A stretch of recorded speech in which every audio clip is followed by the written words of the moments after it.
But now let's return to the pressure facing Commons Speaker Sir Lindsay Hoyle and speak with former Labour Party MP Stephen Pound. Stephen, welcome to the show. So we've heard from Sir Keir Starmer. He is strenuously denying placing pressure on the Speaker. But the bigger question I have for you, Stephen, is the mob on the streets now ruling the votes that are held? The feeling that if the Labour Party vote wasn't held, then their MPs could be in danger. Is this the thin end of Parliament bowing to the poison on British streets? No, I mean, you raised an incredibly important point there. And don't forget, we're in a context where, two MPs have been murdered in recent years. We had the business with Tobias Ellwood's family being treated abominably by people banging drums outside their houses.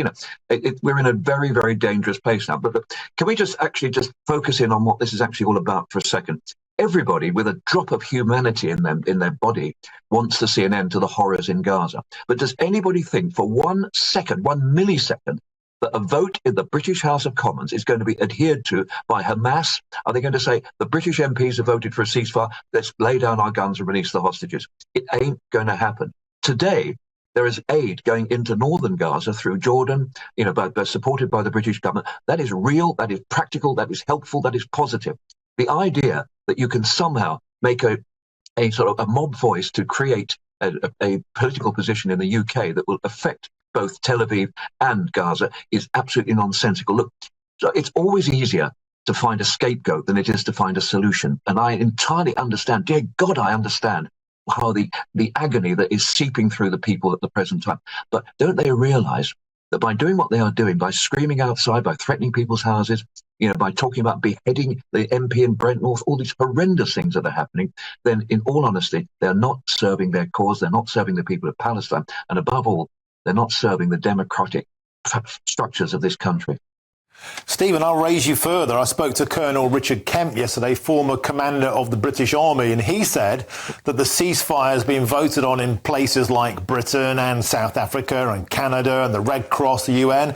Actually, the people who'll be happiest about that are Hamas terrorists themselves. These votes embolden them. They want the ceasefire to come ahead because they want to regroup and re-attack.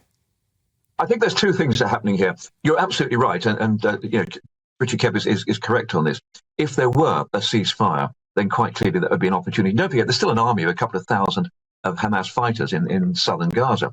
They would have the opportunity, and we still know that there is still certain armaments and material are coming through. There is that. However, there is something happening on the world stage. I'm not just talking about some of the usual suspects, but a lot of countries like Australia and some other countries are starting to say to America, you are the only player on the pitch here. You're the only person who can make any difference. Because if you don't, then Russia, through its stooges in Syria, or even worse, Iran, through its stooges in Hezbollah and Hamas, will be making the play here.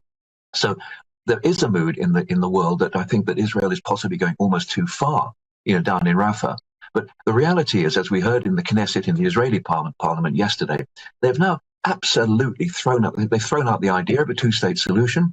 They're going to go into Rafah. They're going to go through every single last tunnel, every last little hiding place, and they're going to try to kill every single member of Hamas. Now, the idea that they no longer work towards a two-state solution has horrendous consequences, because it's not just about Israel. It's not just about Gaza. It's not just about the West Bank.